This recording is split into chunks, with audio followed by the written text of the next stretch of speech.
মুক্ত বাণিজ্য চুক্তির ঘোষণা হতে পারে সেই আভাস আগে থেকেই পাওয়া গিয়েছিল। হলো তাই। ব্রিটেনের সঙ্গে মুক্ত বাণিজ্য চুক্তি স্বাক্ষর করল ভারত। বৃহস্পতিবার লন্ডন থেকে যৌথ সাংবাদিক বৈঠকে এই ঘোষণা করলেন ভারতের প্রধানমন্ত্রী নরেন্দ্র মোদী এবং ব্রিটেনের প্রধানমন্ত্রী কিয়ের স্টারমার।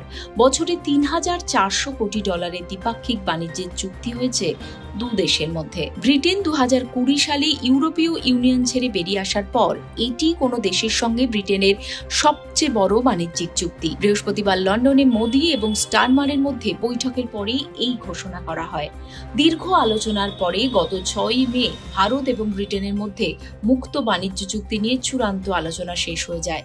এবার মোদীর ব্রিটেন সফরকালে তা আনুষ্ঠানিকভাবে ঘোষণা করা হলো। মোদী জানান, ভারত ব্রিটেন মুক্ত বাণিজ্য চুক্তির ফলে ব্রিটেনের বাজারে ভারতীয় বস্ত্র, জুতো, মূল্যবান রত্ন, গহনা, সামুদ্রিক খাবার এবং প্রযুক্তিগত পণ্য আরও বেশি করে পাওয়া যাবে। পাশাপাশি ভারতের কৃষিজাত পণ্য এবং খাদ্য প্রক্রিয়াকরণ শিল্পের জন্য ব্রিটেনের বাজার আরও প্রশস্ত হবে বলে মনে করছেন তিনি। এই চুক্তির ফলে ভারতের তরুণ প্রজন্ম, কৃষক, মৎস্যজীবী এবং ক্ষুদ্র, কুটির ও মাঝারি শিল্পের সঙ্গে জড়িতেরা সবচেয়ে বেশি সুবিধা পাবেন বলেও মত মোদীর। বৃহস্পতিবার স্বাক্ষরিত এই দ্বিপাক্ষিক বাণিজ্যিক সমঝোতাকে একটি ঐতিহাসিক চুক্তি বলে সমাজ মাধ্যমে পোস্ট করেন স্টারমার।